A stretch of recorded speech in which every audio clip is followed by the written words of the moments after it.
Good afternoon, St. Louis, Missouri, Boston, Massachusetts, Houston, Texas, Indianapolis, Indiana, Topeka, Kansas, Vicksburg, Mississippi, Miami, Florida, Detroit, Michigan, Denver, Colorado, Dallas, Texas, Minneapolis, Minnesota, Pittsburgh, Pennsylvania, Chicago, Illinois, Los Angeles, California, Eugene, Oregon, New York, and Kansas City, Missouri, home of the two times Super Bowl champion Kansas City Chiefs. Welcome to lunch with the Missouri Chief Congress for February the 24th, 2024. My name is Aaron Folks, your host, and creator along with Elder Alvin Lyles. How you doing, Red? Man, Good, and how's wife doing? man, Now, the crowd is kind of quiet this morning. He's out doing that sick. You must get him on a mission. Okay, Brother Shannon, how you doing, sir? I'm way too blessed to be distressed. But you got the right weather to ride your bike, though, that's for sure. It's been beautiful out the last couple days. Yes, unbelievably beautiful, beautiful, beautiful, beautiful, beautiful. And also, we be joined slightly by Mr. Chucky Bowen, the third. But we are broadcasting live on Ferguson USA, HotTalkRadio.com, Facebook, YouTube, Twitch, and Instagram. And we broadcast from beautiful Woodson Terrace in North County, in North City, St. Louis, and also in Orland, Missouri. And thank you so much for making us a part of your weekend for 2015. It's been a long time, but we thank you so much.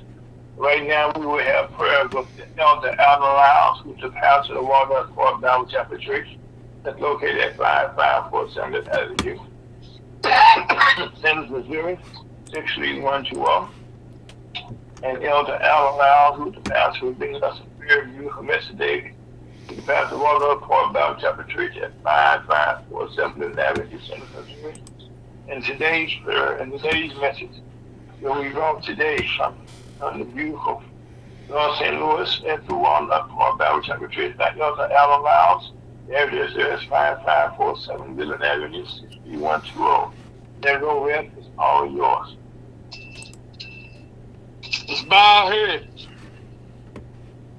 Heavenly Father, we thank you for waking us up this morning. You didn't have to, but we did. Heavenly Father, thank you for your wonderful gospel. How that Christ died for our sins, was buried, and rose again. Now continue believing to the saving of the soul, continues to make heaven your home, before you sleep and after you sleep. Heavenly Father, I should bless the sick all in the universe, and the well as well, Heavenly Father. And Heavenly Father, we know everything is in your hand. We know you can do anything but fail. So we thank you for what you have done, what you're going to do, and what you're still doing. In your most darling Son, Jesus' name, and that the Holy Spirit convict the spirit to be saved before it's ever too late. In Jesus' most precious name, amen. Well, we think of that very, very, very powerful, beautiful prayer today, because right now, more than ever before, not ever before now, this world, we call it. We got chaos, and so we definitely need prayers. So prayers, where he says, where there are two or more, he's in our midst. So you know he's in our midst today with our ordinance, and you and Scott put this on chair. But thank you so much, sir. So what do you got for us today, sir? The top of the day is the burning bush. Oh, boy. Exodus, the 3rd chapter.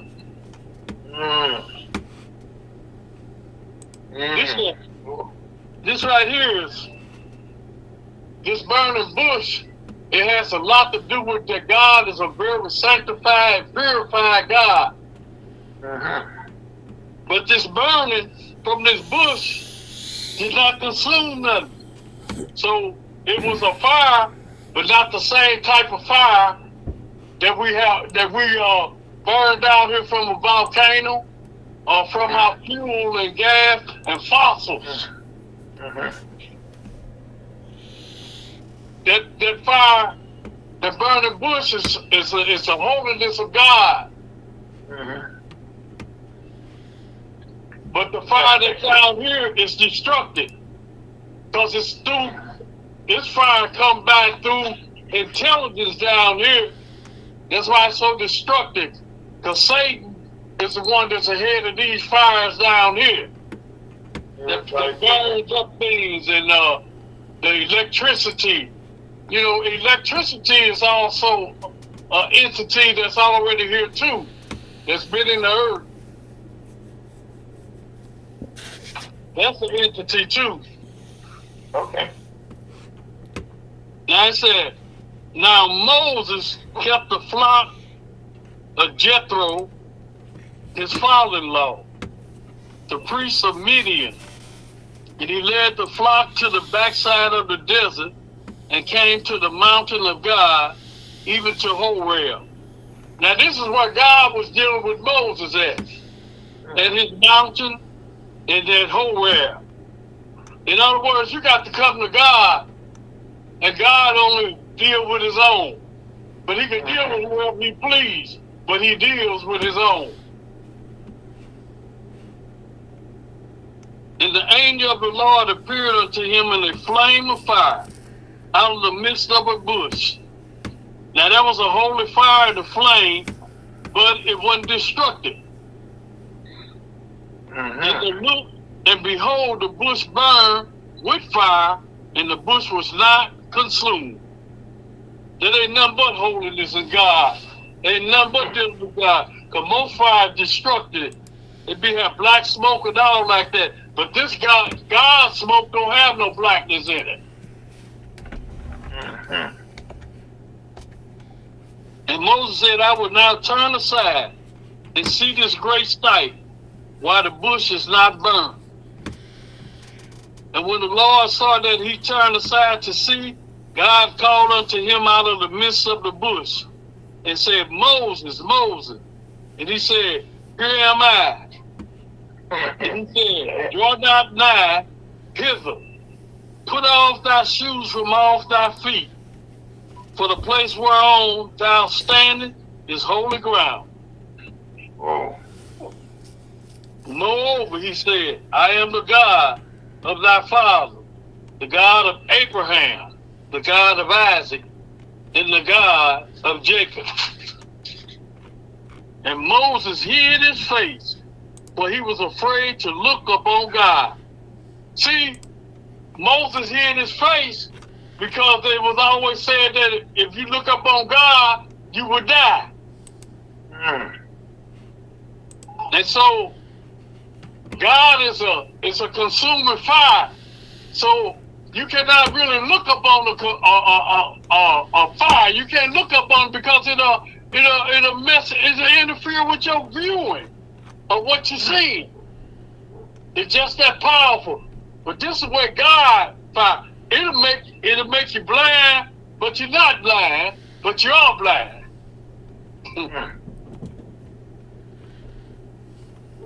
It hid his face, for he was afraid to look upon God. And the Lord said, I have surely seen the affliction of my people which are in Egypt, and have heard their cry by reason of their taskmasters, for I know their sorrows. The inhabitants of Canaan. Now Canaan is a son of Ham. And I have come down and delivered them out of the hand of the Egyptian, and to bring them up out of that land unto a good land, and a large, unto a land flowing with milk and honey, unto the place of the Canaanites, and the Hittites, and the Amorites, and the Perizzites, and the Hivites, and the Jebusites. Now all these were Gentile people, and they was here, and descendants of Adam, descendants of Ham, all of them mixed up into that, but they didn't know they was family.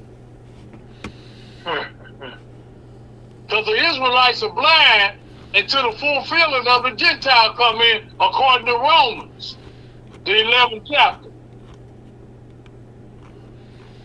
It said, now therefore, behold, the cry of the children of Israel is come unto me, and I have also seen the oppression, wherewith the Egyptians oppressed them.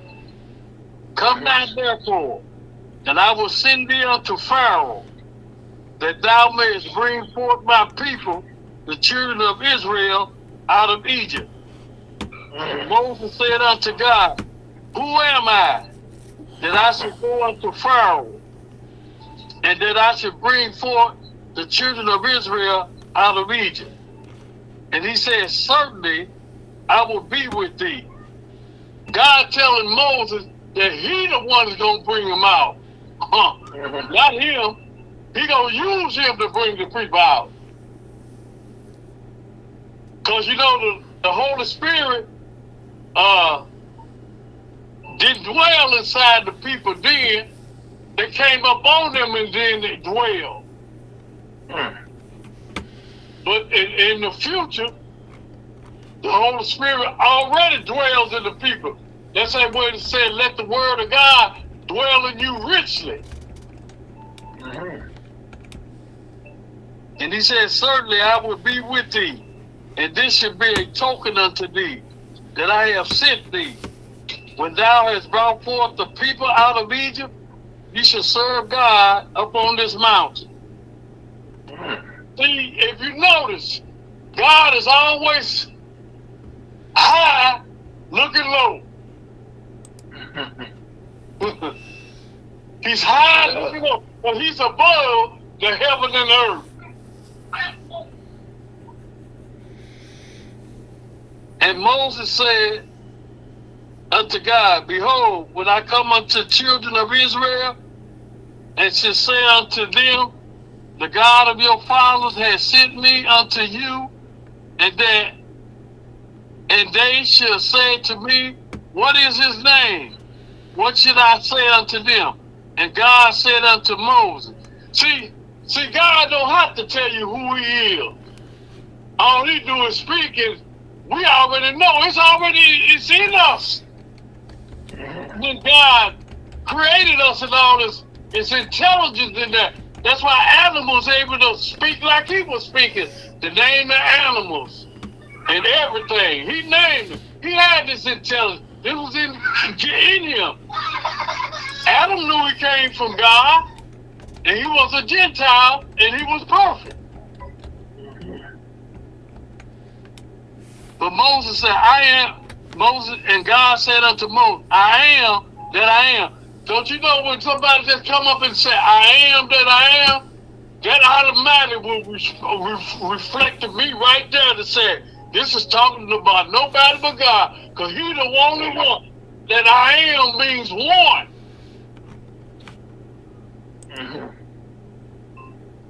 And he said, thus shalt thou say unto the children of Israel, I am has sent me unto you. And God said moreover unto Moses, thus shalt thou say unto the children of Israel, the Lord God of your fathers, the God of Abraham, the God of Isaac, and the God of Jacob has sent me unto you. Now you know it's a trinity here. God is always in the making. And remember these numbers. The 3 makes a whole and complete of God. The 7 make a completement of God. That he's finished with things. The number 7 and the 3. This is my name forever. And this is my memorial unto all generations. Go and gather the elders of Israel together. See, that's why I call myself an elder, brother. See what I mean, Ira? Because reverend you don't see nowhere else where reverend is but in Psalms 19, where it is talking about God. That's his holy name. And he the only one deserves that title. We are under that. That's why we call ourselves elders. And say unto them, the Lord God of your father, the God of Abraham, of Isaac, and of Jacob, appeared unto me, saying, I have surely visited you, and seen that which is done to you in Egypt. And another reason, the land of Egypt is where it all started at, and it's night. It's darkness. It's a dark continent. And I have said, I will bring you up out of the affliction of Egypt unto the land of the Canaanites, and the Hittites, and the Amorites, and the Perizzites, and the Hivites, and the Jebusites, unto a land flowing with milk and honey. This is the same promise that God gave to Abraham. And so it's right back here to the inhabitants, the descendants of Adam, before Abraham. But his name was Abram first. And he was a Gentile. That's why people don't understand. Talking about God don't say Gentile. Yet he say Jew, Gentile in the church of God. And they all related because Abram was a Gentile. Yes. And they shall hearken to thy voice, and thou shalt come, thou and the elders of Israel, unto the king of Egypt. And ye shall say unto him, the Lord God of the Hebrews hath met with us, and now let us go, we beseech thee, 3 days' journey into the wilderness, that we may sacrifice to the Lord our God. And I am sure that the king of Egypt would not let us go, no, not by a mighty hand. And I will stretch out my hand and smite Egypt with all my wonders, which I will do in the midst thereof, and after that he will let you go. And that's what the Lord did too. And I will give this people favor in the sight of the Egyptian. And it shall come to pass that when ye go, ye should not go empty. But every woman should borrow of her neighbor, and of her that sojourn in her house, jewels of silver, and jewels of gold, and raiment. And ye should put them upon your sons and upon your daughters, and ye shall spoil the Egyptian. See, they already had their own money, and gold and silver and everything. They already had it because of the war against other nations and taking their spoil. Yeah, well, that means their possession. Yes, sir. So may the Lord have blessing to the reading here of his word. Well, we read first, it was a very, very, very powerful introduction by the burning of the bush to where we find ourselves. The Lord introducing himself, and as you said, this was in Egypt. And if anybody got a globe or got a map, okay, you will find that in those days. Let me digress, okay. Since those days, the people have fought and taken land from each other, and they all have renamed it something else. But if you look at the maps and the globes, in the middle of all of that right now is where we are now having these conflicts. I call them wars. Like right now, what's going on over there in Israel and in the Gaza Strip, with the Palestinians and their families and people around them supporting each other. Like you said, these are all families that's over there now, and these families are still trying to support each other. And that's where we have these conflicts. And like I say, and we say this all the time, where people look around. The United States, as you always said, is not in the Bible, no place. Amen. No, not any place. But we are the youngest nation in the world, and we're the most powerful nation in the world. Now, that doesn't say that our country did not exist. in those days. He just hadn't been discovered in those days. Amen. I mean, so I'm saying, well, now, United States wasn't, no, we were here, but Christopher Columbus had not made that fateful journey, but we were not discovered. We were just here all the time. Matter of fact, we were very peaceful and very primitive. Say our Christopher Columbus discovered the 13th colony. Thank you. Right. And then not the United States, because it was already here. You remember he said he was in the Ukulele and he was shone down around to those 13 colonies. If you go back and read in history, in the West Indies. Yes, and like I say, and over here there was a land of milk and honey also. Yeah. Because we had the crops on the West Coast. I mean, not on the West Coast, but in the South. Well, all over the cotton, all about sugarcane and stuff that we just came addicted to nowadays. It's all we were in the land of milk and honey also. If you look at it, yeah. Yep. And another thing, the children of Israel, they scattered all over the universe. And it's going to be God to bring them back. And I don't believe none of us going to be here when that happens. Well, Rev, I know as we're getting old, or they say waxing old every day, so that tells a story right there all by itself. But Rev, if you're not aware, that was in the 3rd chapter of Exodus, 2nd book in the Bible. You listen to Ferguson USA, HotPower.com, Lunch with Liberty Chamber of Commerce. My name is Ira, folks. That message came from you from the Elder Allen Lyles, and that's Brother Scott. On that note, Brother Scott, Lunch with Liberty Commerce on a beautiful Saturday. Check it out, you sir.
Again, of St. Louis, and matter of fact, here we have some very beautiful weather where we are here in St. Louis. I hope it's exactly where you are.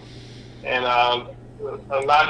this has been a very, very, very busy week in a whole lot of ways. But we're going to start off this time with something that's very close to me, Rev, and Scott. And this is about the things that's been going on in our state of Missouri. And one of the things, unfortunately, most times when you find out that Missouri being talked about, either the first, if there's bad news, Missouri is near the top of the list, okay? It's in the top 10. There's maybe in the top 5. Okay, there's some good news. We're at the bottom, and probably in the bottom 10. So again, right now, we're going to bring this to you so you hear this in the future, you be aware of what we're talking about. Right now, all politics are local, and that's true here in the state of Missouri. Recently, during the Kansas City Chiefs' second Super Bowl parade. So last one we had last year was beautiful. In fact, this one went on beautiful also because the shots and shooting that took place after the parade. After the parade did this take place. And in it, they found out that it became mass shooting in this country, number 50.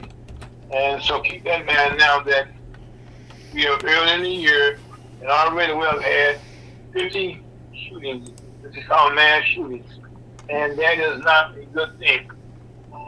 Unfortunately, since if you look at the statistics in the country, in the United States, in the United States, you find out St. Louis is normally number one. No, it's been deadly cities, or Kansas City is number 2, or vice versa. If you're 1 or 2, either one of those 2 cities, okay, will be in the top 5 for dangerous cities in the country. Now, you said, why is that? Well, Missouri, if you listen to all the old movies you watch, Gunsmoke, Rifleman, and all that, you always heard the name St. Louis pop up. People going to St. Louis, some coming out of St. Louis.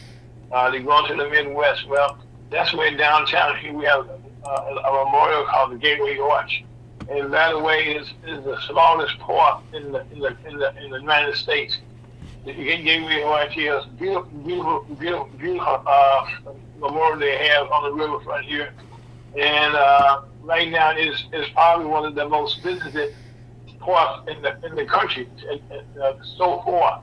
And the years, again, is still young. But anyway, in that, Missouri was what they call the Wild, Wild, Wild West. You can call many things. Well, right now, a lot of our people in Missouri, you hear about St. Louis, you hear about Kansas City, well, those are our 2 largest cities. Springfield, Missouri is number 3. But in that being said, most of our land here is agriculture. So we have farmers here, make a long story short, and also we have hunters here.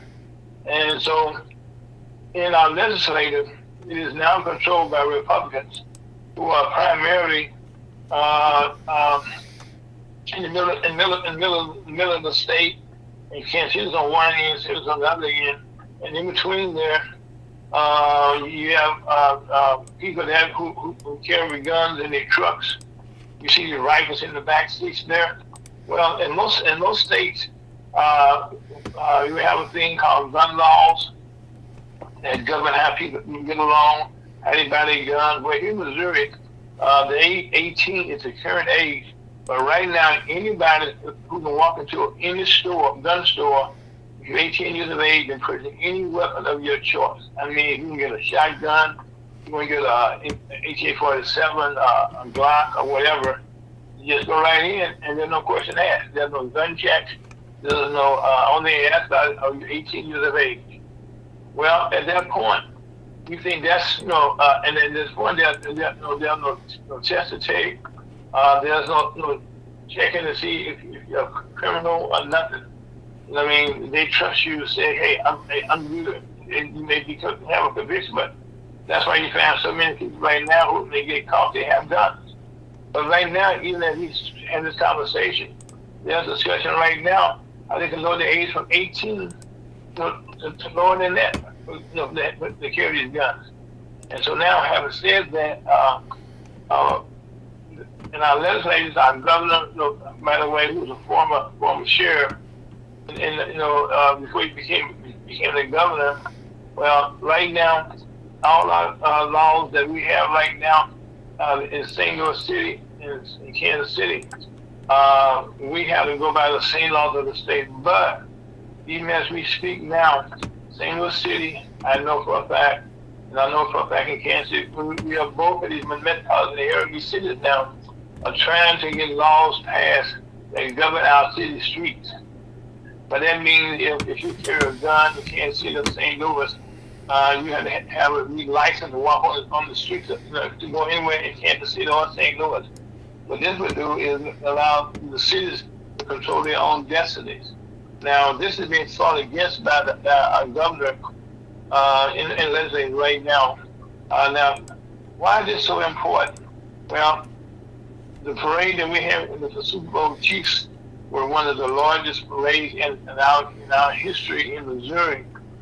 Even like we had our Kansas City Royals baseball team, we had our St. Louis Cardinals, we had our St. Louis Rams had a very big parade, but it wasn't Super Bowl.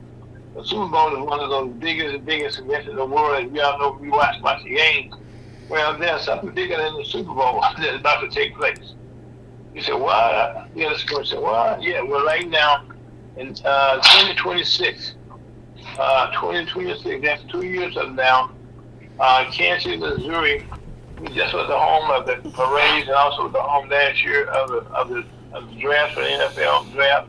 Well, Kansas City, Missouri will be home, will be hosting, what you want to call it, of the FA World Cup Soccer. Now, soccer is big all around the world. And matter of fact, it's growing more and more. Here in St. Louis, we now have our own soccer team.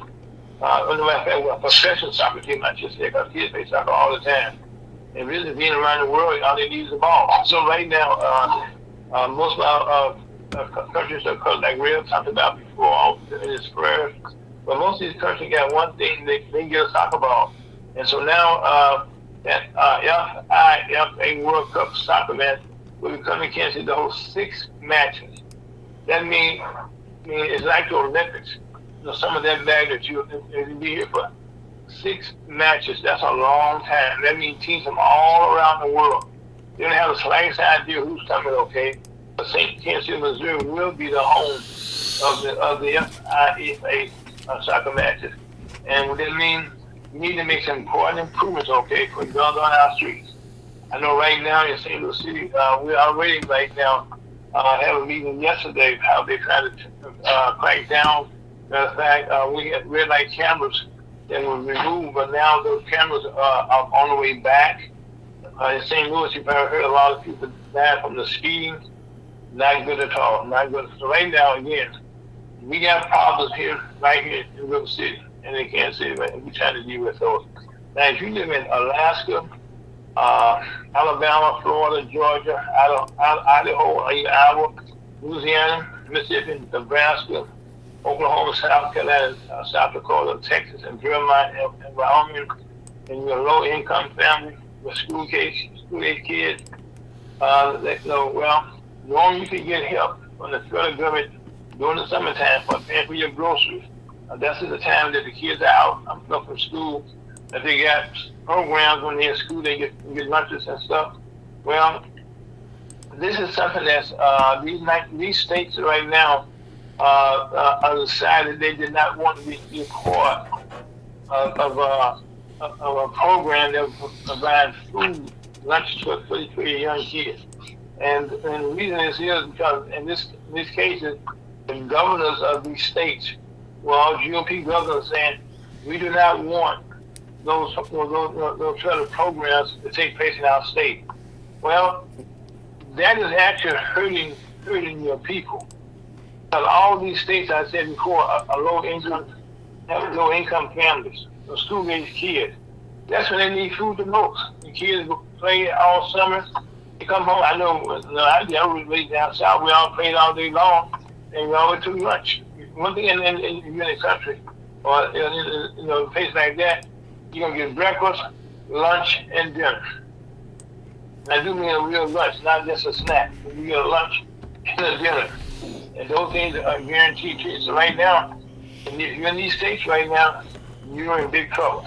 And this is not something that's Ira said. So this is not good. This is something I just had to make you alert before you come to your state. You say, well, what happened to me?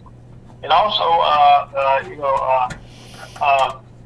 almost said 4 days ago, but most recently, we had we forever well, let's digress a bit.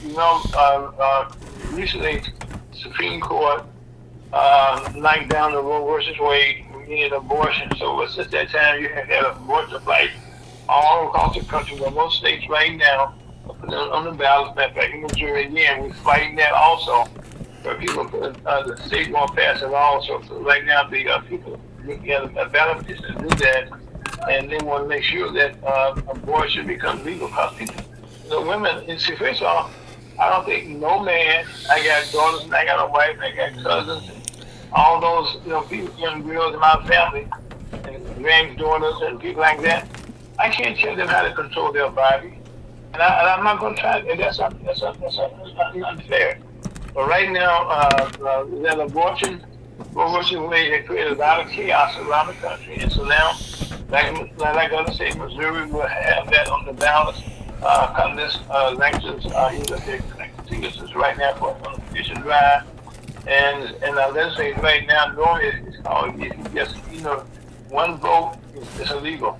Now they try to make it change the votes around and make it uneven. It's just chaotic stuff. But anyway, that's what right now. But I have said that we just get introduced to a new word. They came out of nowhere. It's called IVF, intro fertilization. Now this is a process where ladies' human eggs are fertilized outside the womb. Where the man's egg is outside the womb, and they then fed into a human uterus. Now, typically, they get more than one egg, just in case something goes wrong, or if a person decides they want to have more babies in the future. And what this does, it allows women to actually, this is not like common in the black community, okay? Because it takes a lot of money to do something like this, okay? And so right now, the Republicans have created a firestorm because educated women who got good jobs, like even the Nikki Haley, who was running for president, she did this same process her own self when she went to have her kids later on in life. So right now, the Republicans yes, sir. That's another form of genocide. Oh, real. This is so funny, okay, that you would say that, and because now the Republicans are now trying to figure out now. This is something that they created, and this with Roe versus Wade. This is that Clarence Thomas had talked about earlier, and there's other thing that we had this conversation. We're playing right now about birth controls. All of this, okay. Well, all this affects how women in life now. And most of the old white men now, that's in the Republican Party right now, they tell you, we want our wives at home. We don't want them to be working women. We don't want them to have jobs. We don't want them to be educated. We want to head our house. But you can head your house, okay? But I guarantee you, those two incomes feel real good coming in. I know in my house it does. Okay, and I know in Scott's house the money feels good. We also so again. This is not something that, but it having said that, all this is popping up, and right now, the IVF has caused a turmoil. Like already, the Supreme Court in Alabama ruled that on the 16th of February that the children ever should be considered children, human beings. Now, the city experts said could involve other states to follow suit, and that means it may become your state. Now, also with these solar enrolls, that's big money that we have clinics all around the country where this is taking place, probably around the world, but it's about our country. Now, when the Republicans already have a problem trying to deal with the Roe versus Wade, this is going to be something that's going to be real hard to do. Because of who's in charge. So this is something to look out for. This can be. Now, also, this past week, a lady by the name Tisha James. We said last week about this, so we talked about Miss James being a very powerful black woman in this country. Last week we talked about her in the International Rifle Association going to court. Now, in this case, it was about civil corruption with mother Miss James and Mr. NRA and his former CEO, Mr. Wayne was here, and also the General Counsel, John Frazier, and also Mr.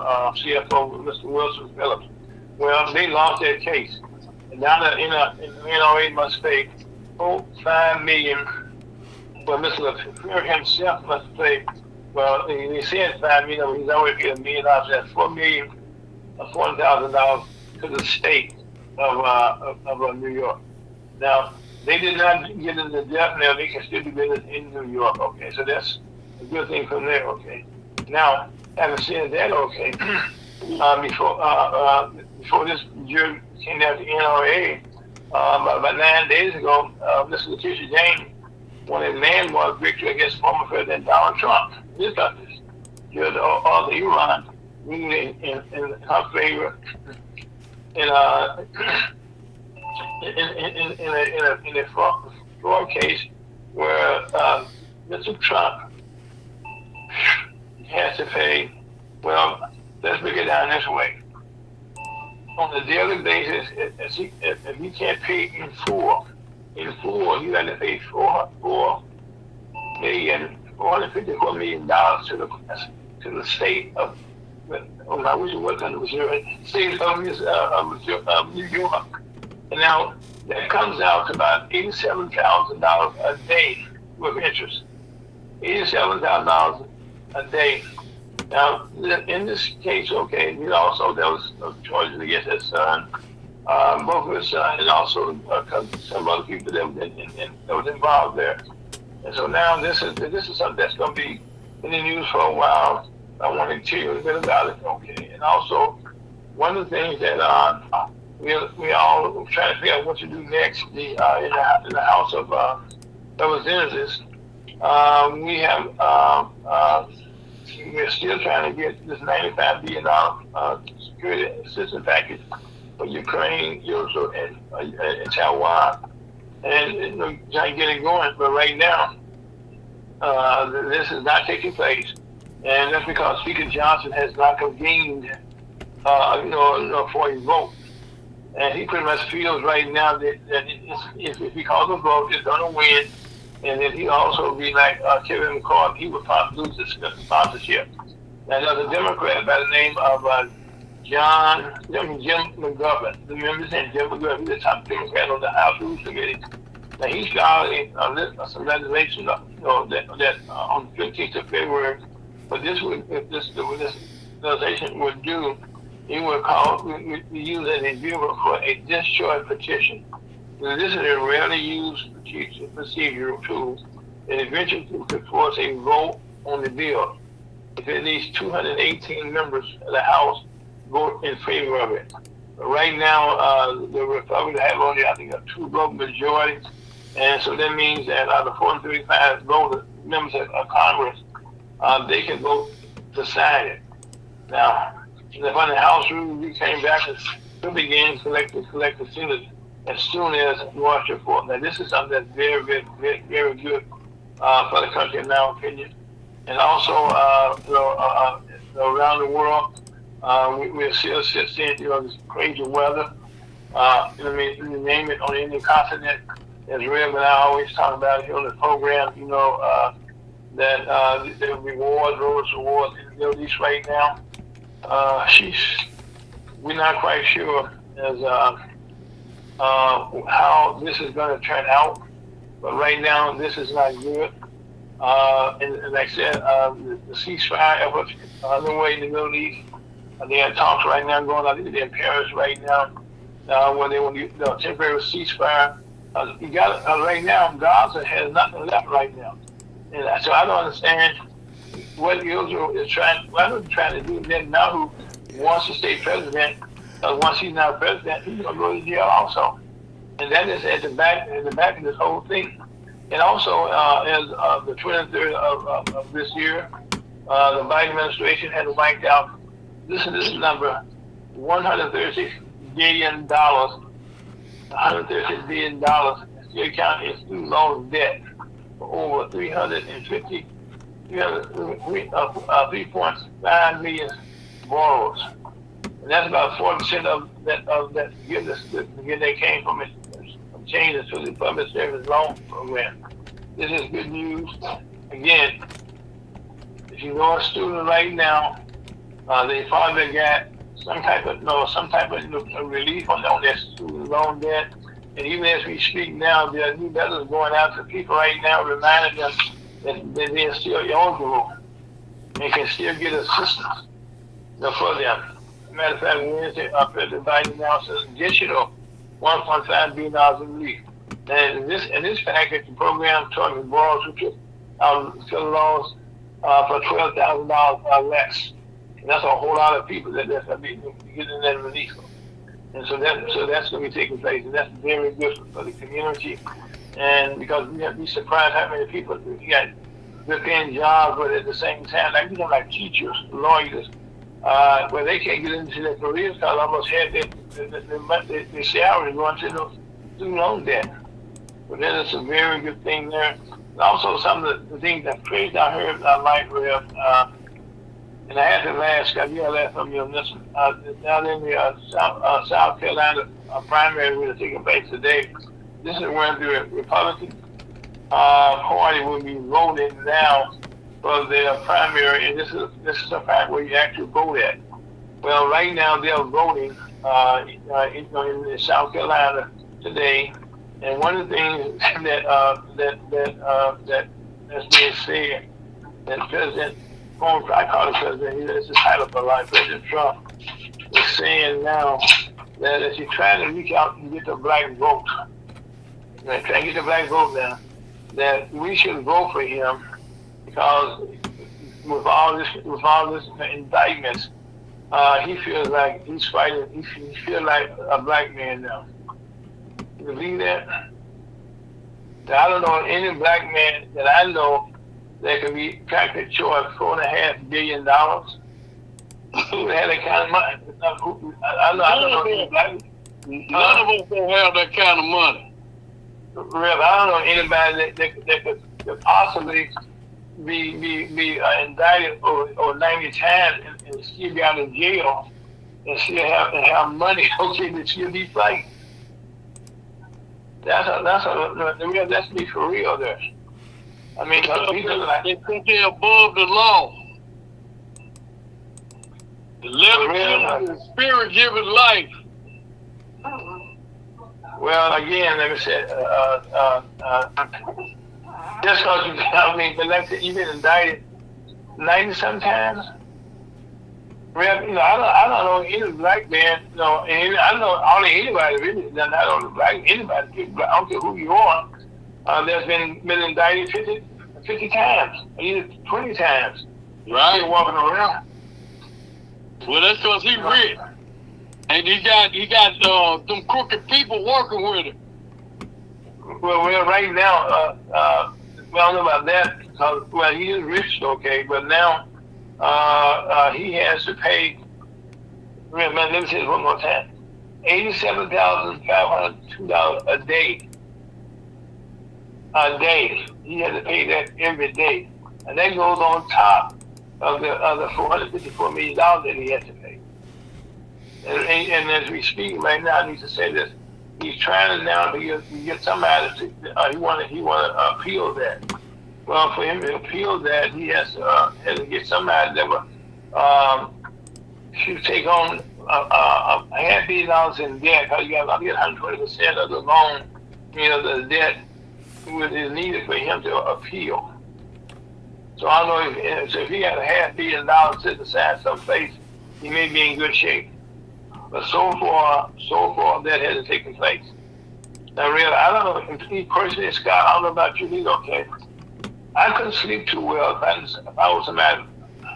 That kind of money. $1 million is bad enough, but I said about $450 million. That's a lot of money. That's a very lot of money. Not with the person that's over the system, which is Satan. Yeah, well, I tell you what. He come to kill and destroy.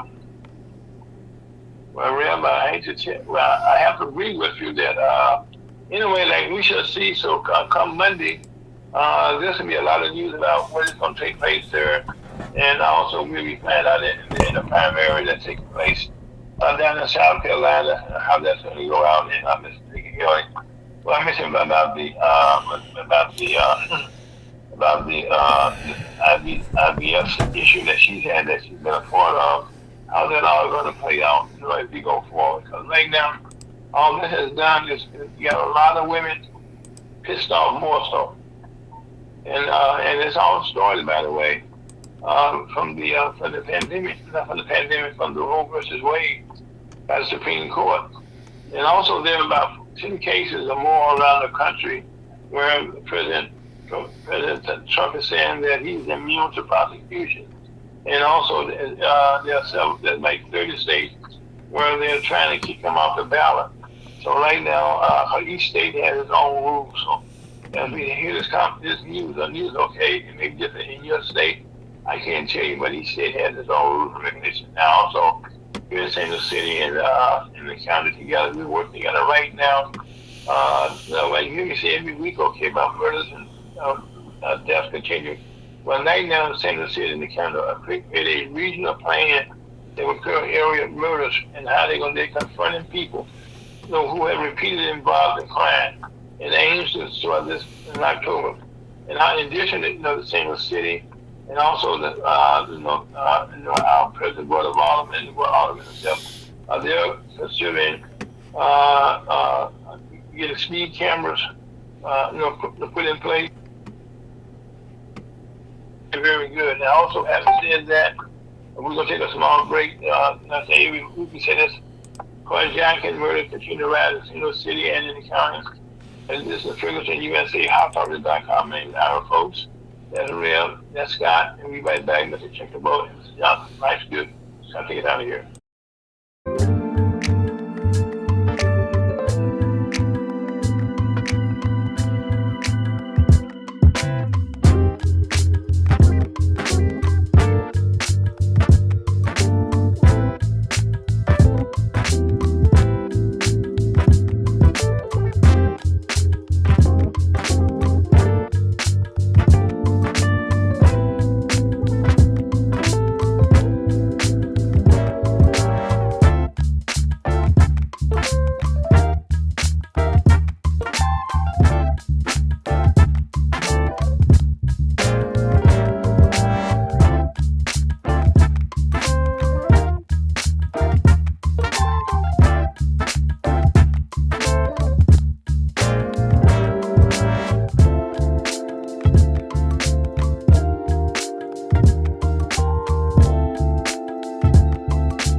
Welcome back to London to the Jewish comment on beautiful Saturday. This is one of those rare days where we have a part two. Last week we could not finish our discussion when we were one of the hot topics in the especially black community in the business world right now is the word you have DEI, and this diversity and inclusion, which right now is a program that's meant to improve relationships in the corporate world, in colleges, in schools, and also in our entire lives in the black community. And there's some issues going on, okay, but now having said that, there are several issues going on right now that I also have to ask how beautiful, I said that beautiful, but he is a beautiful man. Mr. Chuck DeBow, this question, okay. Chuck, as a businessman, And as you already know, former President Donald Trump is hit with a debt of $454 million by the state of New York, and we had to pay $87,000 a day. What were your thoughts on that in general? Where this company has gone afoul of the state so many times?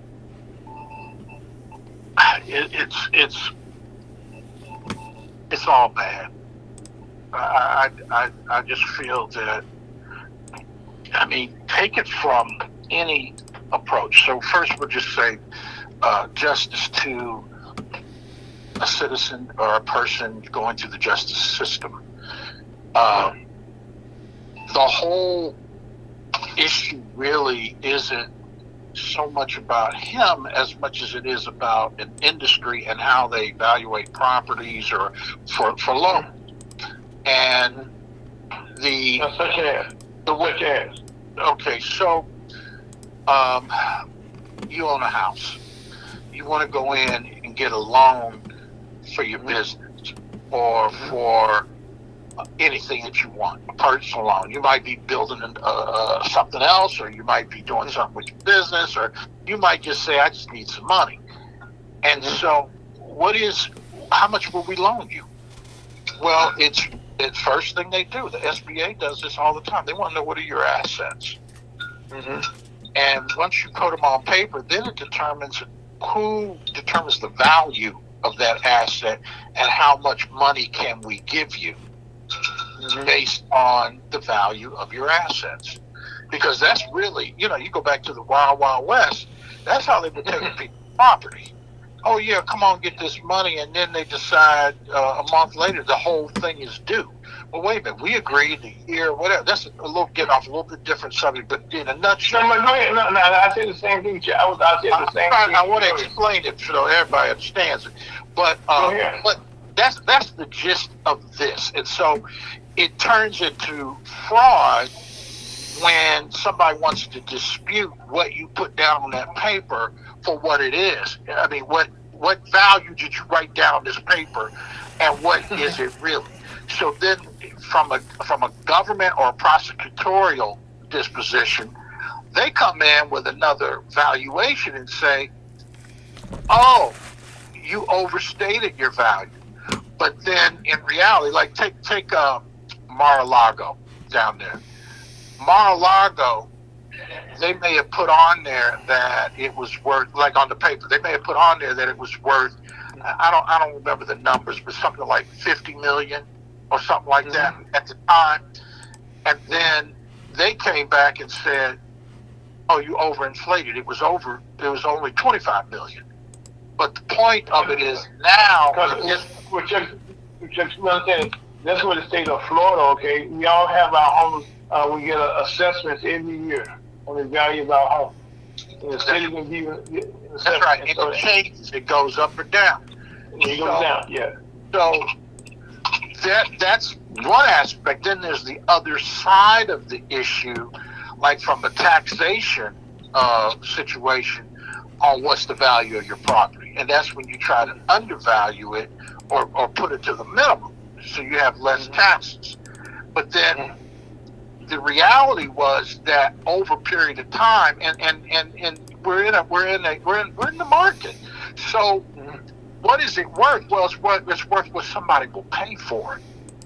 So then you go down the street somewhere in a neighborhood. I heard these guys talk about it on a talk show, and they said there's a house, not even a golf club and all that, down the street that sold for like $200 million or something. At the time, he was evaluated at a different price. But anyway, that's the core of the issue on the nature of the type of fraud they're discussing. And the real thing comes down to it is that the banks aren't complaining. The people, the lenders, the people that have the liabilities, there's no victim in this. And it's all being done at this point in time, and it's unprecedented. They've never done this before, like this, in the state of New York. And unfortunately, go ahead. Well, one of your gentlemen that you know well, Mr. Meeks, who's a congressman from New York, and he was saying that the harms is done that the state of New York has maintained all the cleaners of the cities and the money that won't normally go into taxes on the property, like on those kind of when they're $450 million, that's our goal toward the state of New York as far as being able to maintain the state itself. And with the money that he had been mad about, and one thing that you could have gave me an example was in New York, his penthouse, he said was triple the size. I mean, in the whole area. And so now he has to actually pay the value of all those properties that he himself said was low prices. And so now that means the state of New York can now maintain some and it be less hard on other people in the state of New York who have to pay their taxes. Again, where government has got their hands all over this. Yes, they do. We can go the states all right back. You could go right back to the same people and say, you're the same people that are taking and reducing city services because you're giving room service to illegal immigrants and giving them credit cards and giving them housing and jobs while they go out and beat up these cops. And then arrest them and then deport them, send them back home.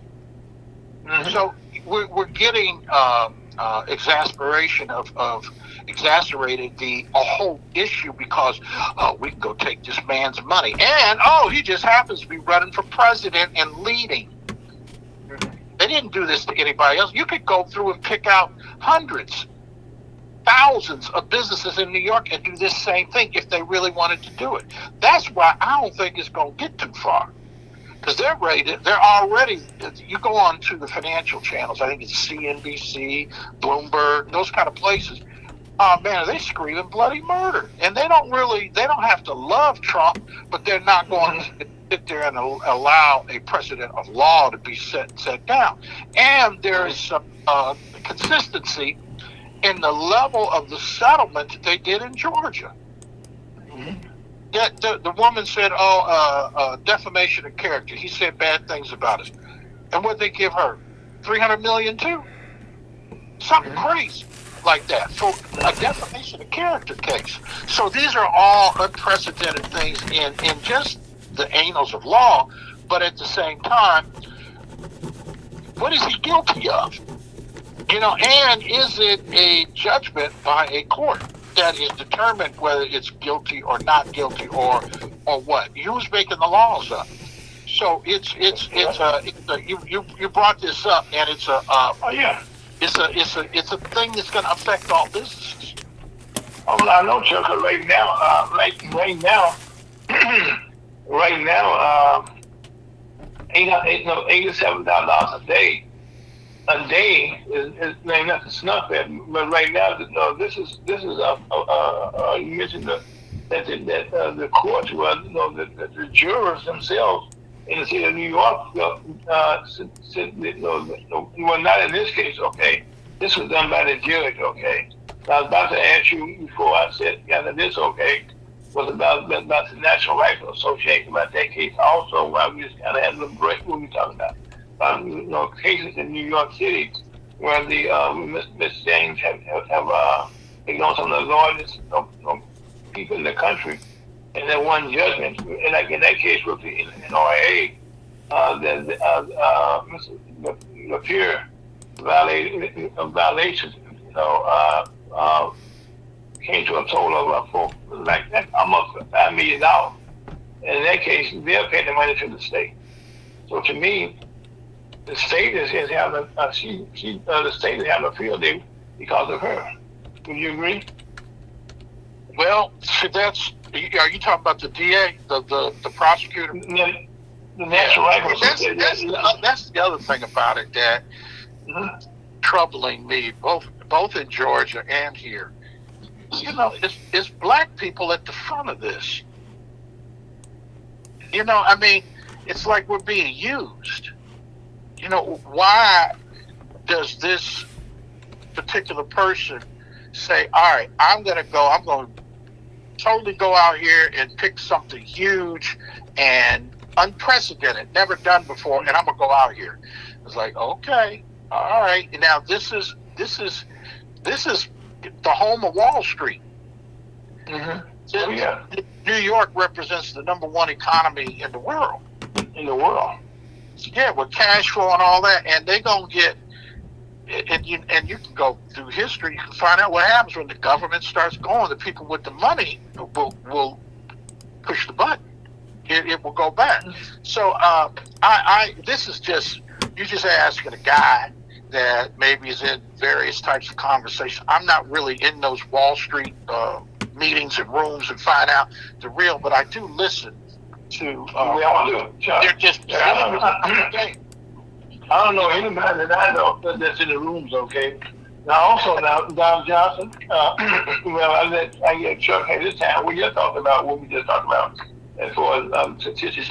Matter of fact, he's elected Attorney General for the state of New York. In fact, he's the first black Attorney General in the entire history, by the way. Who was it? Letitia James.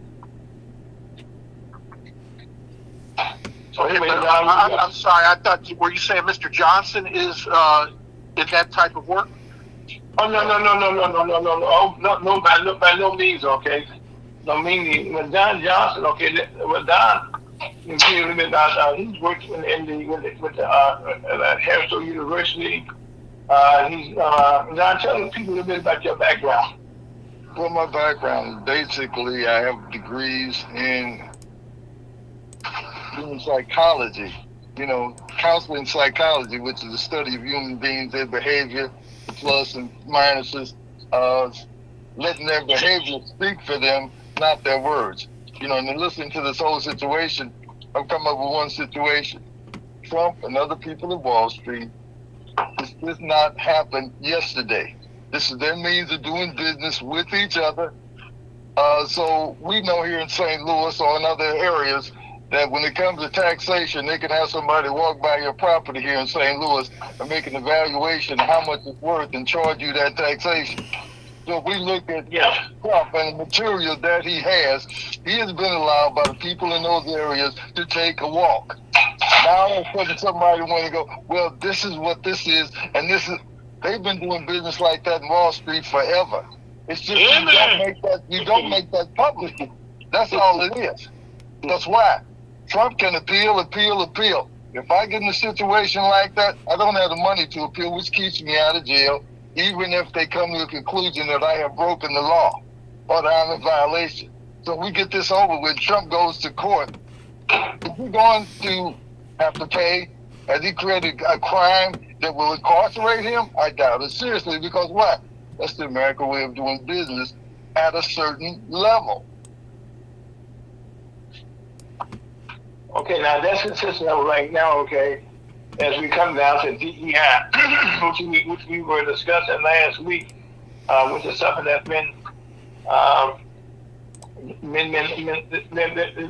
done around the country, that has an adverse effect on people of color, especially black women. So, Chuck, I sent you some information. I said, Don, we make this week to continue the conversation. So, since you saw us all that, exactly what is DEI and what is the harm it's doing? What is taking place now? Why is so much? Why there's so much so many things against it in the community, in the white community? Let's focus that question a little bit there. Okay, go ahead. Was the first part of that what is DEI?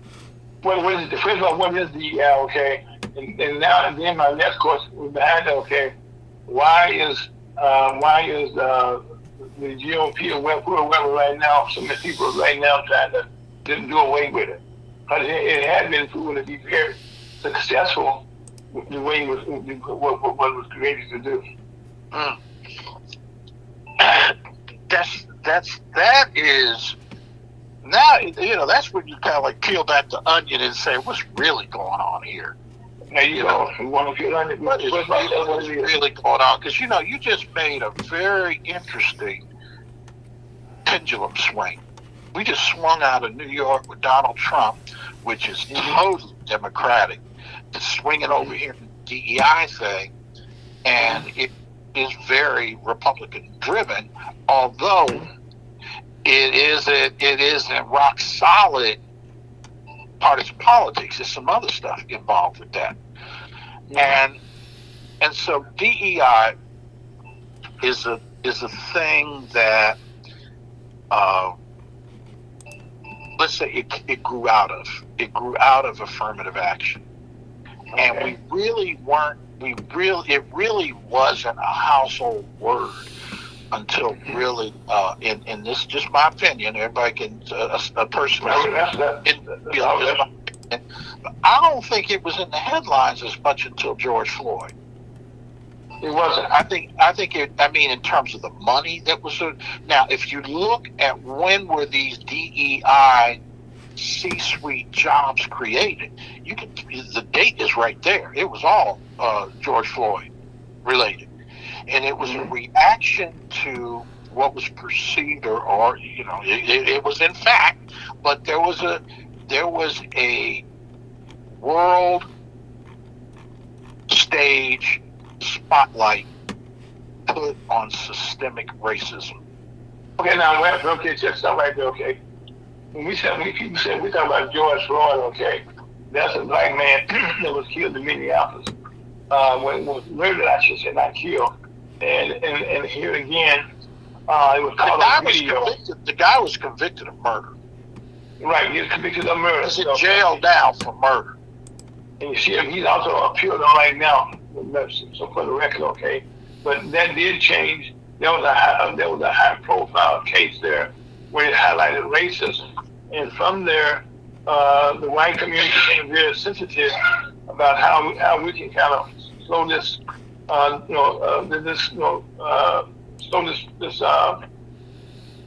slow it down, but appease the black community right now.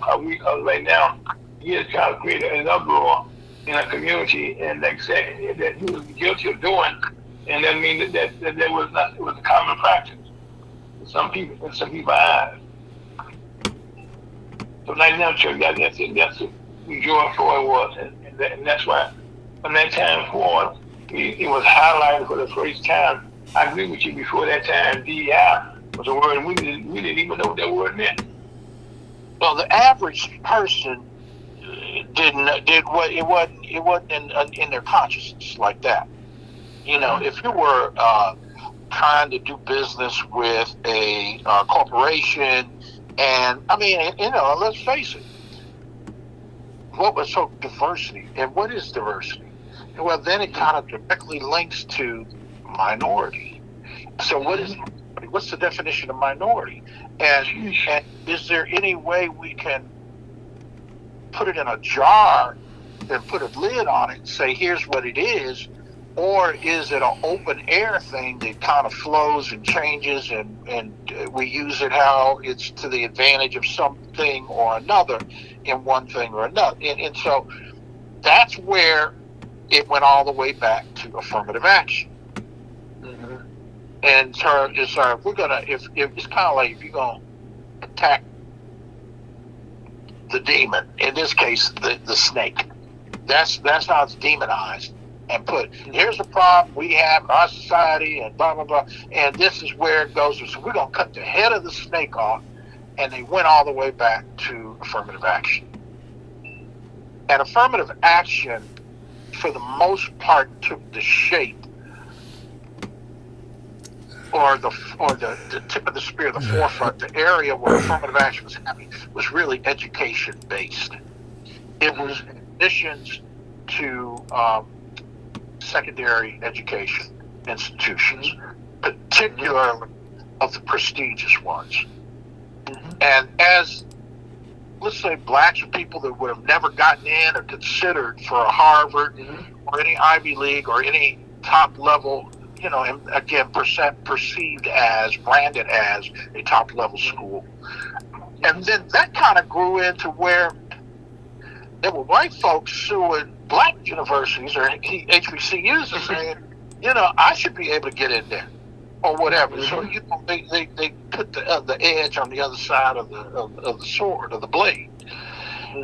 And as that came about, then you started saying, and really before all that, or irrespective from an economical standpoint, that's where the 1964 Civil Rights Act was put into legislation by LBJ, Lyndon Baines Johnson.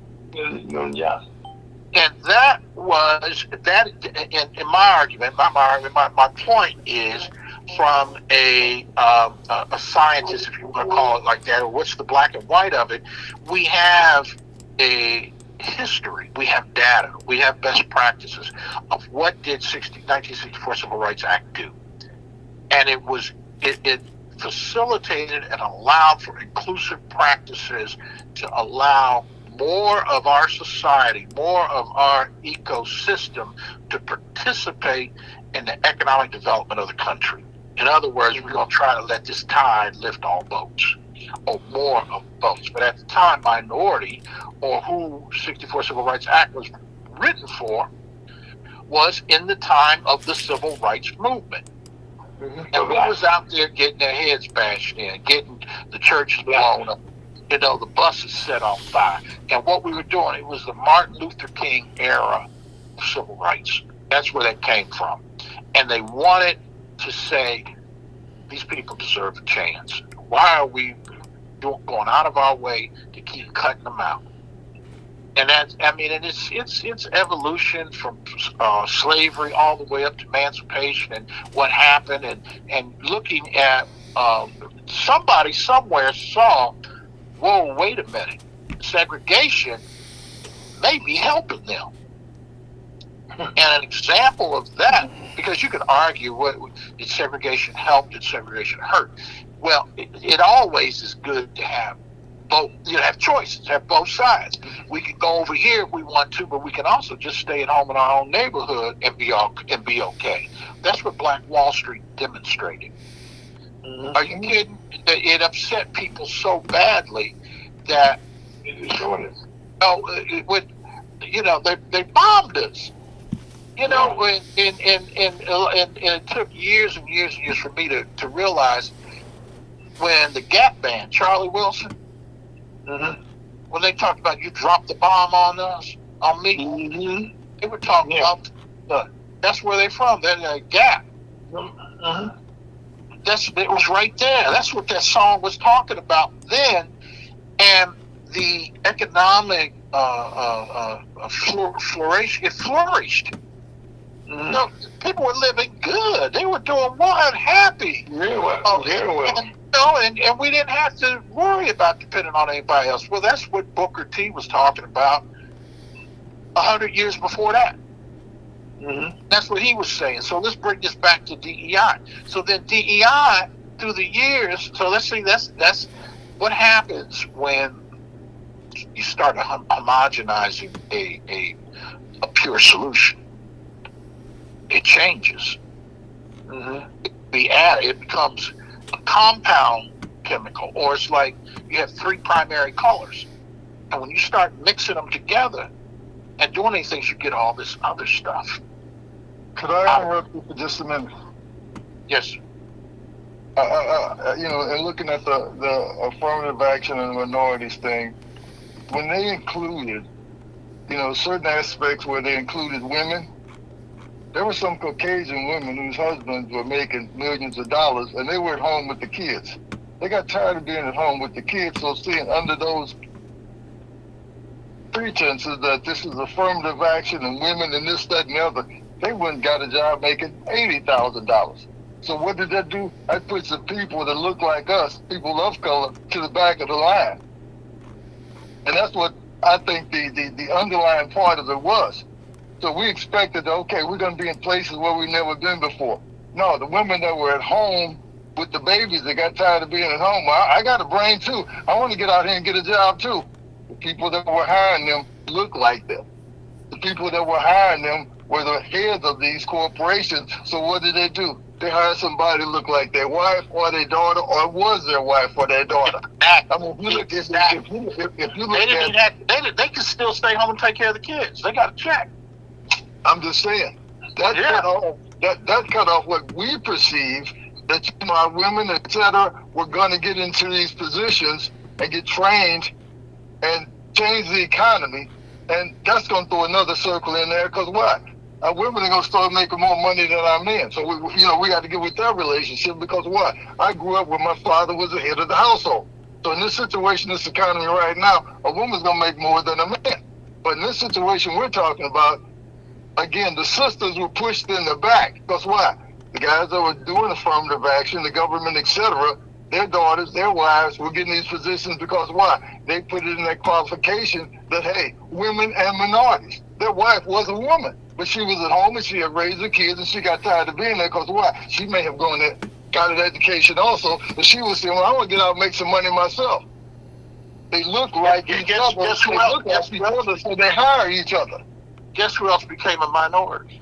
Thank you. So I'm just saying, they lied through the words. And that's what we have to look at, the lie through the words, which they don't want to be accountable for. But if we look at these jobs and who's making money in these certain households, they're getting away with murder. Because why? He was making so much money to begin with. Now she's making just as much. Now that she came from a poor situation, but she got tired of being at home. Yeah, and keep going, because this is what DEI has led. Yeah, and I know. So they had it. Did you say something, Scott? You know, I don't know in the cable industry.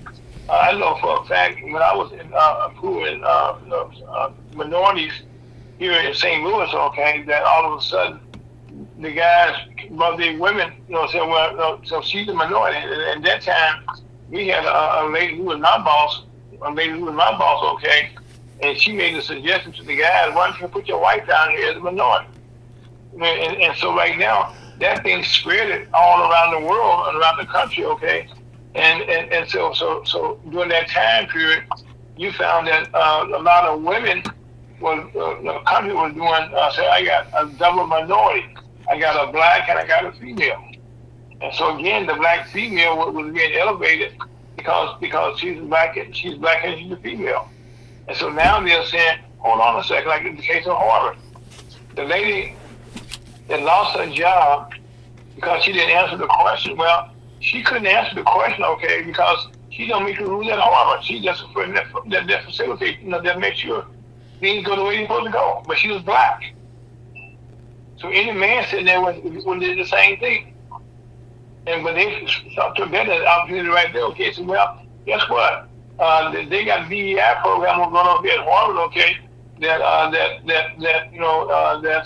not right. We want to fire it. Then the people that put money into Harvard said, well, yeah, we want to look at this a different way. Because they put in donations of $100 million, and the gentleman was doing that. His wife was doing the same thing as other lady, as the gay was. And what Don just said here, it is not an even playing field. Even today, it's not even playing field. So like you so continuing down this path of this conversation we started, we were talking about what is DEI and how has it evolved and where it went, and how. See, the one we didn't add to it is whether you get to triple dip or so is the LGBT. Oh my God! They're a minority now, so you could be a white man, but you can come back and get it on one side and say I'm majority, and just walk on in there in a suit and be blonde hair and blue eyed, and I'm good. Or you can say, well, wait a minute, let me get over here on this minority side too, or send my partner, or we're going to register in this thing over here like that. And each time, back to 1964, the minority, the black, the Hispanic, the basic fundamental thing of what all this stuff was designed and built for. We got deep. We keep getting less and less and less and less. Yes. Yeah, it's gone down. So it went to that. then this George Floyd kind of thing happened, and there was all this rush flurry, and according to Forbes magazine, it was well over 40 billion, because they measured 40 billion that never left the bank, that was pledged to.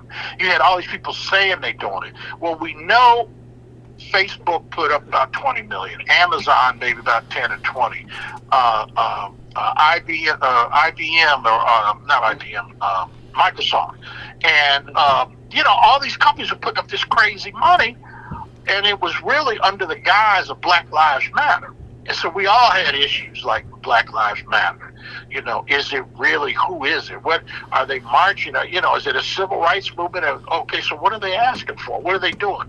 Well, then, we talked about this before. When you go on their website to make the donation, you click on the donate button, and it looks the same, but if you look up there at the URL, the money's going to All Blue, which is the Democratic fundraising financial system. And it turns out, in the hindsight, we're how many years afterwards now, they're going back and doing the books. They're trying to figure out where did all that money go that Black Lives Matter had, and a portion of it went to those leaders, and then you had the families of the people saying, well, we didn't get nothing, and then you had all this money that went back through the political partisan entities that were supposedly used to bail people out of jail and defense for the things they were doing, and all different kinds of stuff like that. So then you had another part of corporate society was saying, we want to support, we want to do something, but we don't want it to be politicized. We don't want it to be, we don't want to be engaged like that. And so there was this rush, and as we got to that point, that's when there was a chief diversity officer in a number of Fortune 500 companies. And you go... New position. And then the people that they were hiring had no experience, didn't know nothing about it. A lot of them, let's just say they were blonde-haired, blue-eyed, and had never even sat in a classroom with a black person, hadn't been to church with a black, don't have a friend that's black, don't know nothing about diversity, but they're in there, and they spent a year, 2 years trying to figure it out. But we got some money, we'll spend it over here, we'll give it to this group, or we'll give it to that group. But there was no strategic plan or nothing that, like, come out with a blueprint. And, that's not necessarily finger pointing at or blaming anybody, other than we got to blame ourselves in that, do we have a blueprint? Do we have a strategy? Do we have a plan for whatever it is we're doing? And there may be, but, this gets so directed over here, directed over there, whether it's intentional or not. So back to this pendulum swing I was talking about. So right now, who's complaining about the Trump scenario? It's capitalists, it's people that make money, people that have other businesses that they know once this door is open, they can come after anybody. And then swing back over here to this DEI affirmative action thing. And who's complaining? Right there, that's because you asked a question a few minutes ago, okay? In the case of the black female again, okay? In Washington, D.C., the judge there is a black female. A black female lawyer who's a judge now. In the case of in Atlanta, Georgia, another black attorney general female, okay, and another one in New York, Miss James, a black female again.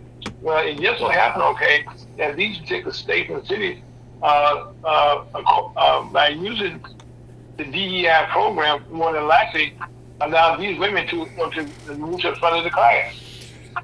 And with the assistance, when we call DEI, would you agree on that? Well, you could even go up further and just talk about both those particular cities right there have black mayors. Almost top to bottom with it. Well, I'm talking about New York State, though. I said New York State. Yeah, you're right. Yeah. And then the location, a whole different animal when you go to the state level. But and also from the academic standpoint, yeah. I mean, if I say we didn't get nothing out of affirmative action or something like that, man, them people will come in and hang me over college admissions and what we did get out of it. So, yeah, there's a lot of positivity. I mean, you and I may be people that got it. I mean, getting into college or whatever, I'll be the first to, I didn't get admitted because I was black. I can tell you that. I didn't go down that program. I didn't, you know, I would, you know, I came from a school where they were trying to just recruit you because of your credentials. You know, so, but and on the other hand, I wasn't trying to get into Harvard either. You know, for that. And also, I know one of the things that changed my life was when I took a job with the city of St. Louis, when I was the first cable compliance officer, when they wanted to build a cable system. And I didn't get the job, okay, because I was black, because I helped write the description for the job itself, and you know, and had all the necessary qualifications, and that's why I was able, you know, to get mad. So it wasn't because in those days, back in 1985, you know, we weren't quite yet getting privileged, okay, to do that. And I went to Wilberforce University, which, you know, HBCU also. I think Don, you went to Missouri. Which probably was trying to get blacks in, but you came in as a football player. So that changed your projections. So what are your thoughts on that? Well, in that situation, I came as a football player, but I was kind of like the exception to the rule. I went to university. Again, I didn't do well on I think the SAT or something like that, because I didn't think it mattered.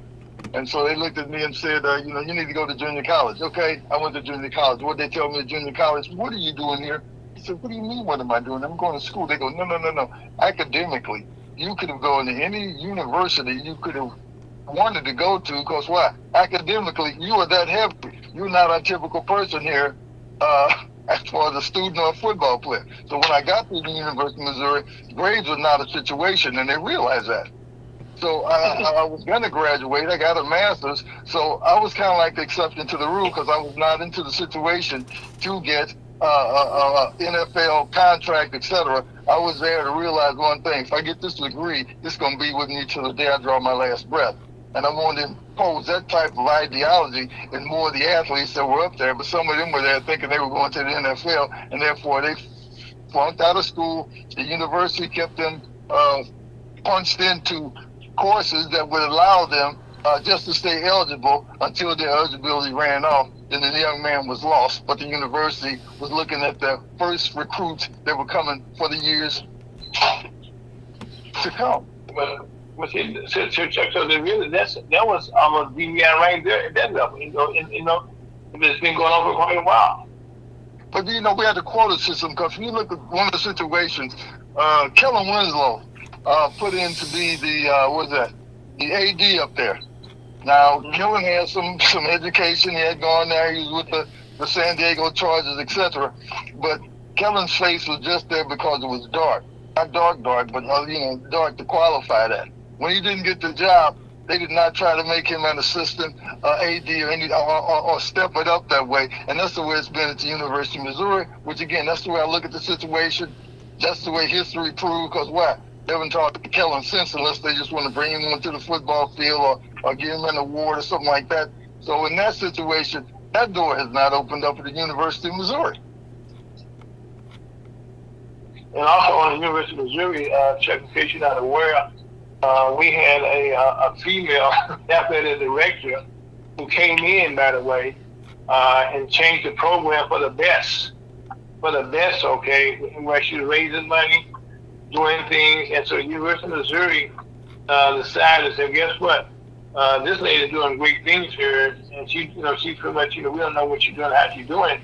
We're gonna put a committee over her, for her to report to the committee, to find out what she's doing and how what she's doing, and she quit immediately. So again, some women right now are understanding how this DEI is being forced out again, Chuck. In more ways than one. Would you agree? Well, I think you can look at that one way, that there's a mid-mo mentality, which if they're going to do it their way, they want it their way. But again, they want to be perceived in other academic endeavors as one of the leaders. And that's the biggest joke that we're ever told.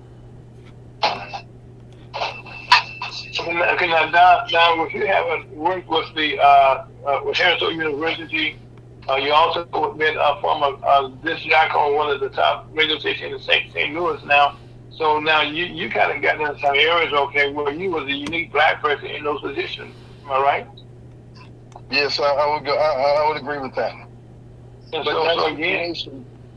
in that situation, when the door was open, I had people that didn't look like me to help open the door. Number one, when I walked in Casey, I got to talk to the head man's son. You know, he took to me, he asked me questions, he told me to get back with him. I did that. When I started wanting to get in, I came to John Hewlett, which Hewlett is still with Casey to this day. He's also the PA announcer. John took an interest in me. We accept a friendship, brother to brother. The way he knew my family, I knew his family. Then JC came in, and JC kind of bought into it that I was worth it also. So in order for me to get my first job and get a contract like everybody else had that was on the air, JC and John went in there and talked to administration for me. So I didn't get to talk to them. But they felt like I was worth it. And again, that's a situation where everybody in the room looked like each other. But God had opened the door for me that those two, which thought I was worth it, went in there and presented myself to the administration, and the administration bought what they're selling, because if they listened to me, I was worth what I was doing. And that's what they tried to tell them, that, you know, for some reason or not, people are getting into this guy's voice or the way he carries himself, and they would like to hear more of him. And when they told me that, I couldn't believe it. So in that situation, there were others that spoke for me in order to implement a change in a white radio station. Okay, now, Chuck, now, see, having said that, here's again, okay, where like with Harvard University, this type of white radio station here in the city of St. Louis, they wanted to get black listeners to come to their station. Okay, in the case of Harvard University, they wanted, when they hired Miss Gay, they hired her because, and there was to be the president of Harvard University, that's not something you just walk in the door and you just get just like that. Am I right, Chuck? Yeah, that's right. And so she passed the qualifications. But again, at the end of the day, okay, there was a fight going against DEI, and they were looking for a face they could put out there and get national attention to it, and she was the first at that time. Now, also, by the way, people not aware, she did go back to university. She's still with the university. She's still making good money, okay? They said, but you just can't get paid to be over here. I think Go that's ahead. Go ahead. Go ahead, Don. I think that's something that we have to watch out for. There's still sellouts. There's still sellouts the way I perceive it, and I'll give you an example. Now, you know, back in the time when we were on the plantation, they had one of us that were the overseers that was watching the rest of us. Okay? And everything he thought that he had overcome, and they were going to treat him like part of the family. But no, when he got too old, they replaced him. Now, the same situation seemed to happen in some of these organizations. You'll get somebody that looks like me and you, but they don't have our best interests at heart. Because why? They're not going to go in there and keep the system accountable. They're going to make so much money, and they're going to be their boy. So when they need a black face to be in front of the camera, or a black face and we doing this thing there, they done bought somebody out. That's why he's got the car, he's getting along, and he's willing to sell his people out. You know, now, I have a real problem with that person. I'm not a violent person. When I see somebody like me selling out the rest of us and not making this company accountable, it just takes a lot of energy out of me.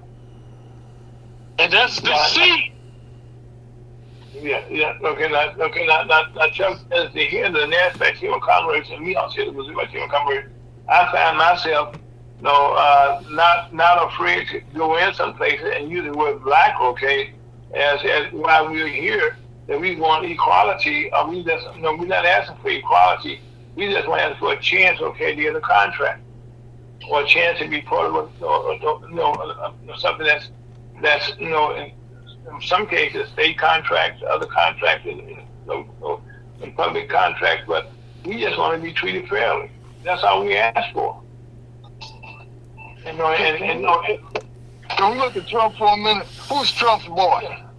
He got a doctor, right? And he put him over the housing situation. Give me a break. But when Trump wanted to say something, he had his one boy that he could show he had somebody of color in a position in his administration. This late in life, he was allowed to let that go by. Republicans didn't have a problem with that. No. When you fill those jobs at a certain level, okay, that are high visible, you know, you got to have somebody to cover there. You know, that's just, you know, some Donna and Chuck, you know, the DEI has been in effect for years and years and years and years and years. They just gave it a different name. You know, could we all agree on that? Yeah, we could agree on that. I like to interject something when you finish. Okay, Chuck, go ahead. What your thoughts? You agree, Chuck? With DEI. No. Let me hit Chuck on this one. Okay. Chuck, you agree that this DEI been in existence a very long time, but they hadn't came up with a name for it. Would you agree, Chuck?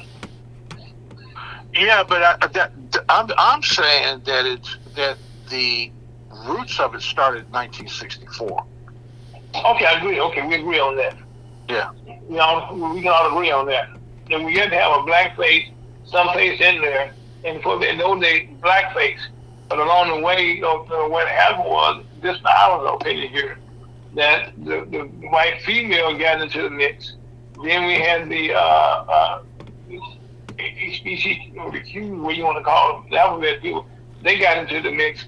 And also then we got all the Asian people come from other countries now. We are minorities also. But at the same time, we'll sit in one spot and everybody can't be minority, but we're the only one taking the hit, even like we just found out.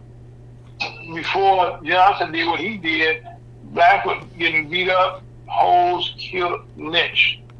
When Johnson made his decision to do what he did, well, fast forward and now, we are still the black people who are the one who fought for it right now. We're the one right now that been pushed backwards, but all the other people, like the white females and other you know, people that's, you know, the gays and what have you, they've been saying, you can come in, okay, but the blacks cannot come into the position. Is there any truth to that?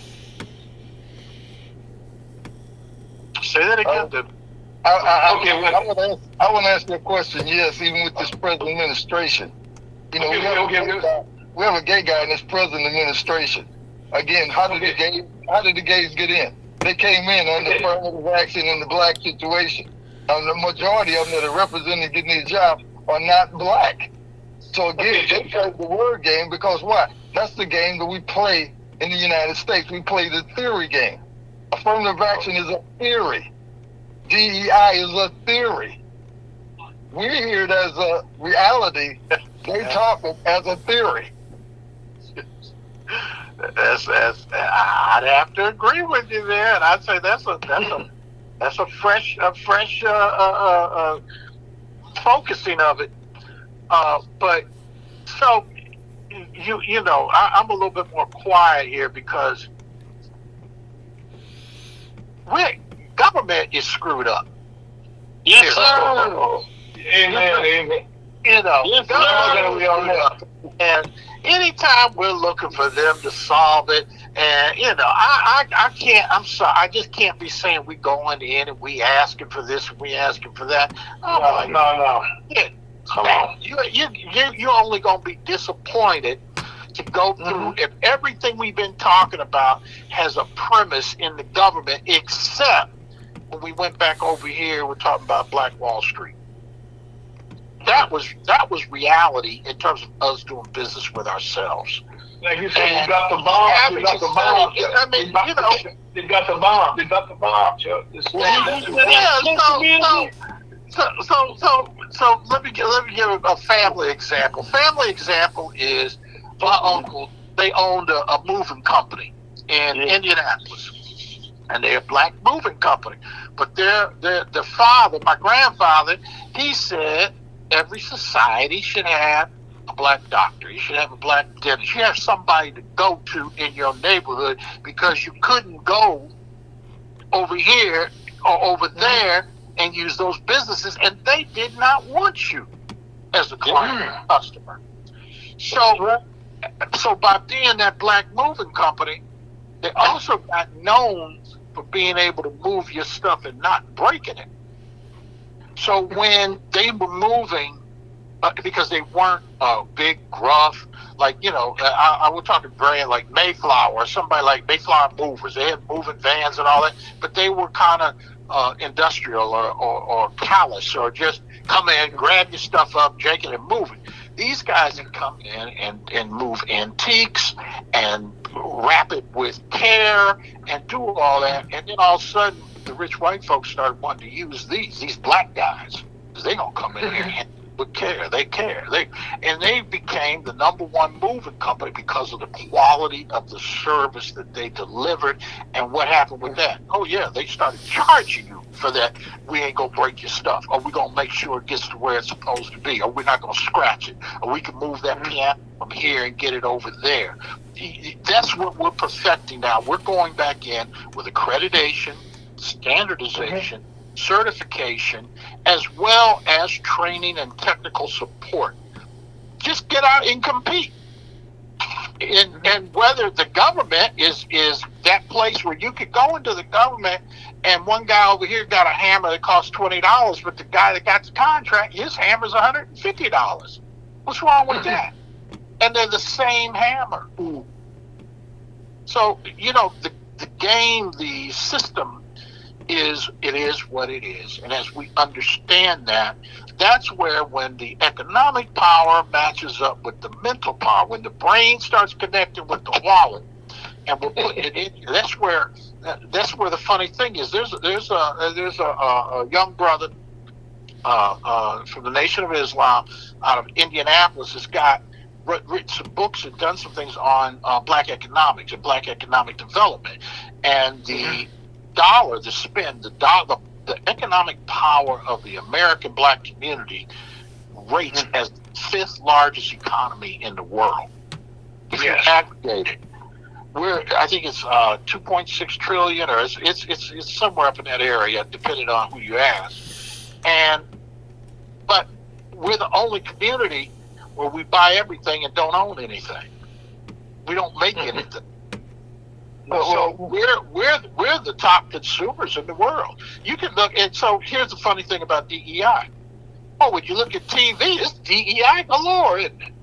Oh my God! Black people on everything: hosting, producing, writing, singing and dancing, performing, all over the Super Bowl, everything. I mean, they even got to the point now where a black woman could be with a white man, or an Asian guy with a black woman, whatever the case may be. They got this thing so diversified and hashed up, and gay people and men kissing each other, women kissing in commercials. That's diversity. About consumption. But don't dare go ask to see, can I get in the bank and get a loan, or can I run my business? Abomination. We're going to let you spend your money. Confusion. But I can follow what you're saying, and I've had some input in the trying to see on the college level that we kind of stop that situation that they go to college, they get in debt, they get out, they get a job, and they realize that they're in so much debt that they don't know how to economically plan for the future. Now, when I was down there at Aristotle, there were some kids that graduated. They were getting out. I told them one thing: be as money conscious as you can. In other words, don't go out here and buy a new car. Don't go out here and get in a bunch of debt. For 5 years, I want you to put away as much money as you can. Well, I said, no, put away as much money as you can. Don't go out here buying this because you can get it, because what? They're going to give you credit to buy this and credit to buy this, and you got to pay for school anyway.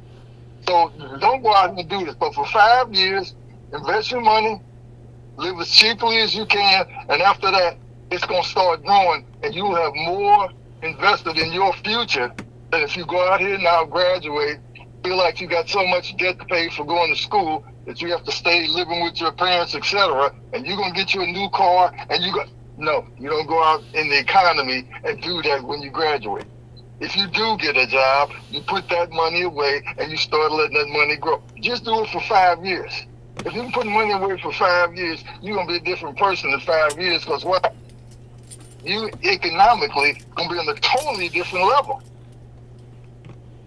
Now Don, okay, Chuck, Don was at Harrisburg University, is HBCU here, and Don was a counselor there. For how many years Don was you down there at the university? I was down there for about 13. Right. Okay, so he had opportunity to see both ends of the spectrum, as well as able to to work. Like he just mentioned the 5-year theory there, but something that Don just said, we all have to agree. This DEI has been a theory that's been practiced and predicated on us for years and years and years and years. They just kept changing the name of it. Nothing like I said, nothing new under the sun. I think that's how we heard that real. But at the same time, when we had this conversation, I said earlier, the prosecuting attorney in Atlanta, Georgia, got elected by the people, and she just happened to be a black female, but she excelled as a system. And they said they got a double. They said in Atlanta, well, guess what? You can't say we're racist because we got a black female, a black and a female, so we need the double qualifications. In the state of New York, they said, guess what? Which is a state, pretty much like white state, like Georgia is a white state. I said, well, guess what? Atlanta is different, Mississippi, but in D.C., we did the same thing. The judge that was appointed to the case there, there had to be another black female again that was at the top of her class, and that again comes from probably the DEI theory. We got a black female judge here, and she has 2 qualifications. Can I add something to what you're saying? Sure, go ahead. It's all through the street ball here. You should have a sticker that says with those people in these jobs, one is not enough. That's what we have to look at. One is not enough. Sure ain't. Because when you go to the Supreme Court, they ain't just got one Caucasian there. They got a whole bunch of them. Now, they just got another sister there, but I think with this affirmative action deal is one is not enough. I can go all the way to Trump. One is not enough. Dr. Ben was not enough, okay? That's why they think if they get one, we've done our affirmative action program. And that's the biggest lie that was ever told. Like right now, Chuck just mentioned that the director of transportation right now he's gay. I mean, so that's a job that he got as a minority. As far as they would put down, on the applications, they're saying, we're meeting minorities here. But what is that telling you though? That they have a way to put the definition the way they want it to get their people back at the front of the line. Yep. Again, we're dealing with a theory, then we deal with reality. 5 minutes, gentlemen. Allows them to stay in the front of the line. Reality is what we have to deal with. And what are they going to say? Well, we have a minority here. No, you don't. No, you don't. You classified him as a minority. We don't. Was his people former slaves? Did his people have to go through the civil rights deal? Or could they live where they wanted to live? But everybody looks like they just a little bit rude right now. But they can still buy their house in this neighborhood. They can still go to this school. The door was still open to them because why? They had the complexion to get the protection and get the connection. Shit. Amen. So what your thoughts, Chuck? Come on. He's absolutely right on that. I mean, we're all together on this. But see, that may be this conversation may be just something we needed to have to just kind of put a common disposition or place in this. And so then it comes down to, okay, so we see the game being played. So at some point, that's where we take our ball and go home. Well, we ain't playing that game. Right. You know, and when we take our ball and go home, them dollars go somewhere else. Then is when they wake up. When that $2.6 trillion swing away from your ass, then you're going to say, wait a minute now. We don't care whose dollar it is. Get the money spent, yes. Why I can't have my yacht? We got to cut back on the corporate jet. Yeah, The pandemic brought a real stark reality, and I'll name a particular industries and things that happened because they were calling us. We had the whole thing. Let's say on Grubhub, for example. Oh my God, yes. Businesses, what's going on? What's happening, or whatever, and you're like, wait a minute, y'all claim to have all the data. You and Google, Amazon, y'all got all the data, so you tell us, you know it all. Says, well, we can go by zip code. We know where we pick up and drop off and where we got the food from that we delivered and who and what, but we don't know where they are now because they're not answering the phone or the email address is changed. Then you get over here and get with these companies. And let me tell you something. You hear, there's one in particular, and they out of Chicago, big, household name. Everybody know black folks be loving to drink some Hennessy. That's just one. And probably Jack Daniels and some Jim Beam. Well, when those liquor stores started closing up and the bars were closed, and they were looking into the areas where their heavy volume of product moved to and distributed it in the points of purchase, they were talking about they off 45%. And also the beer companies also. And we need, hey, can we go find these businesses and can we just send them some money and help them get back open? 2 minutes, we gotta gentlemen. get the pipeline back on. That's Okay, what check you that. do next. Okay, Can I interject one thing? go ahead. And looking at this situation, I'd like to go all the way back down to the education situation. You mentioned, the Black Wall Street philosophy. Down in Oklahoma, we did have a Black Wall Street. Down in Oklahoma, we did, as black people, have our own Wall Street. But what happened down there? There was a crime where they killed all the people there. We got some people that still live through that situation. That needs to be in our education classes taught throughout the United States. Every state or whatever, we had some black Wall Streets that were there. And who didn't want those black Wall Streets? Who